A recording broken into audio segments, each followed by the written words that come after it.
तो गाइज आज हम बनाएंगे गांव की चूल्हे वाली रोटी जो गैस पर बहुत ही आसान तरीके से बनकर तैयार होगी।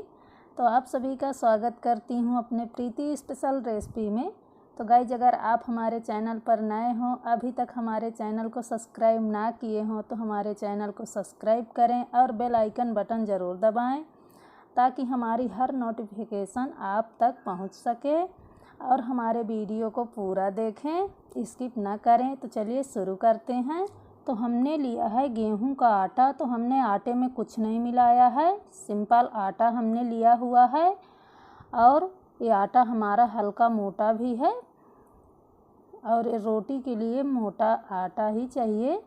तो अब हम थोड़ा थोड़ा पानी करके डालेंगे, एक बार में हम पानी नहीं डालेंगे, नहीं तो हमारा आटा गीला हो जाएगा।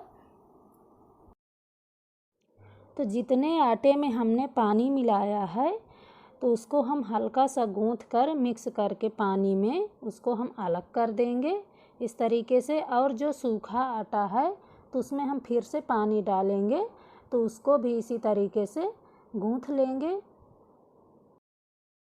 तो हम बैठकर आटा लगा रहे हैं। बैठकर आटा लगाने से अच्छे से हमारा आटा गूंथ जाता है और पेट भी दबता है, तो पेट का भी एक्सरसाइज हो जाता है और हाथों में भी जोर पड़ता है तो हाथ का भी अच्छे से एक्सरसाइज होता है।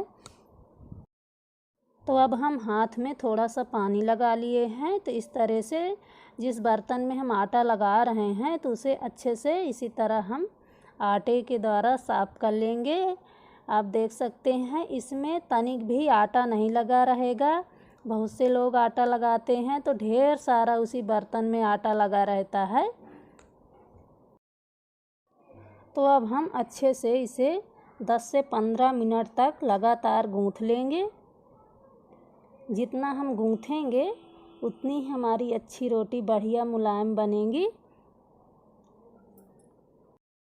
खड़े होकर आटा गूंथने से हमारे हाथों में इतना जोर नहीं पड़ता है, तो हमारा आटा अच्छे से नहीं गूंथ जाता है, इसीलिए बैठकर आटा लगाना चाहिए।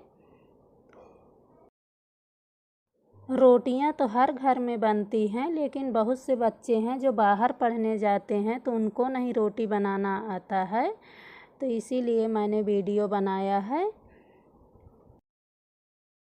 तो हमारा आटा ना ज़्यादा मुलायम होना चाहिए ना टाइट। तो हमारा आटा अच्छे से गूंथकर तैयार हो गया है।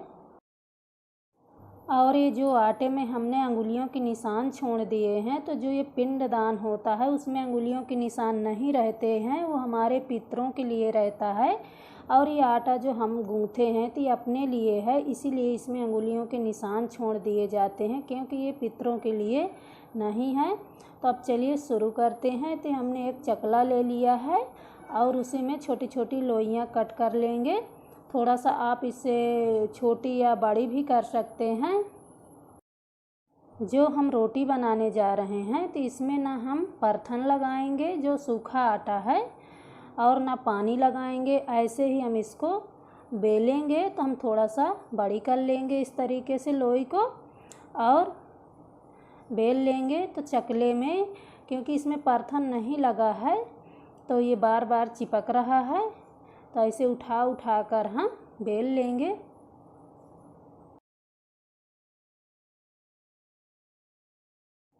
जो हमने रोटी बेल कर तैयार किया है तो ना ज़्यादा मोटी है ना पतली है, तो तवा हमारा गर्म हो चुका है।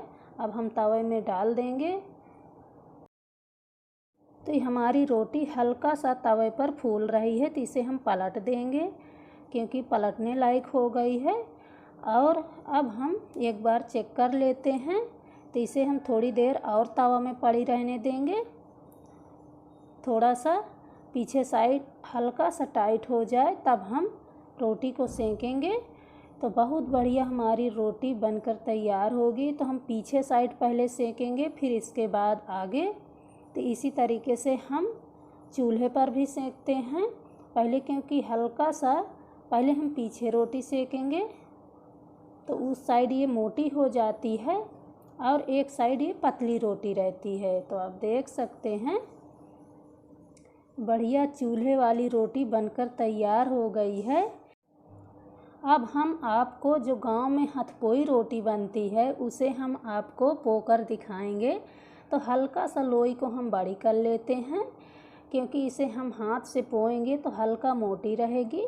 तो थोड़ा सा अब हम लोई को इस तरीके से बड़ी कर लेंगे ताकि हमें पोने में आसानी रहे और हमारी रोटी जल्दी बड़ी हो जाएगी। तो हमने थोड़ा सा लोई को बड़ा कर लिया और परथन लगा लिया। तो इस तरीके से हम हल्के हाथ से दबाकर पोएंगे और बार बार हम उसी जगह नहीं दबाएंगे, घुमा घुमा के जैसे हम रोटी बेलते हैं तो इसी तरीके से हम रोटी को पोएंगे। तो आप देख सकते हैं हमने बहुत ही आसानी से रोटी को हाथ से पो लिया है और हमने तवे में डाल दिया है। जब ये हल्का सा नीचे से फूलने लगती है तो इसको हम पलट देंगे।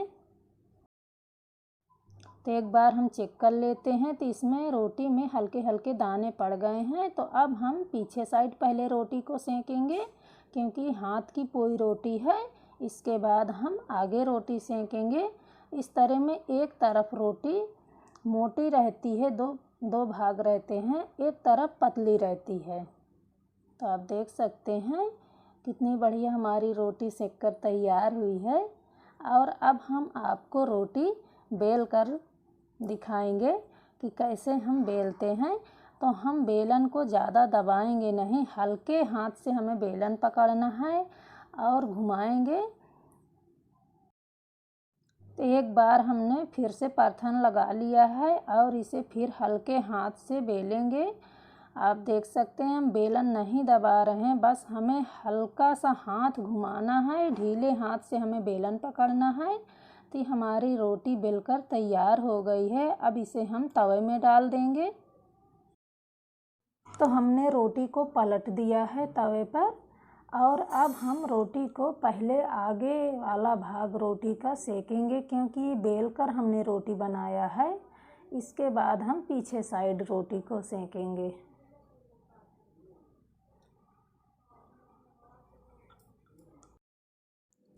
इस बार हम एक लोई ले लेंगे और उसमें सूखा आटा लगाएंगे और ऐसे ही बेल लेंगे। तो फिर से अब हम सूखा आटा लगा लेंगे, तनिक भी चिपकना नहीं चाहिए। तो इससे हमारी रोटी घूमेगी बेलते समय। किनारे साइड से हमें बेलन चलाना है। फिर जब पूरी रोटी हमारी बेल जाए तो हल्के हाथ से बीच में भी बेल देंगे। तो हमारी रोटी पूरी बराबर रहती है, कहीं ना मोटी ना पतली। तो अब हमने तवे में डाल दिया, हल्का हल्का ये नीचे से फूलने लगी। तो इसको हमने पलट दिया है और इस रोटी को हम तवे पर ही सेंक लेंगे, क्योंकि जब बच्चों को हम रोटी सिखाते हैं गैस पर सेंकना तो बहुत से बच्चे गैस पर नहीं सेंक पाते हैं। तो इस तरह तवे पर ही रोटी आप सेंक सकते हैं, जिसे हम चपाती बोलते हैं। तो इस तरह हम हल्का हल्का चिमटा से दबा देंगे तो हमारी रोटी हल्का हल्का फूल आती है। तो इसे अब हम पलट देंगे और तवे पर ही सेकेंगे।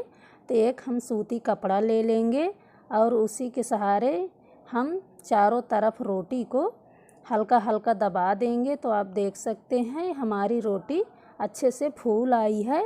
तो एक तरफ ये हमारी रोटी सिक चुकी है। तो अब हम दूसरी तरफ भी इसे तवे में पका लेंगे।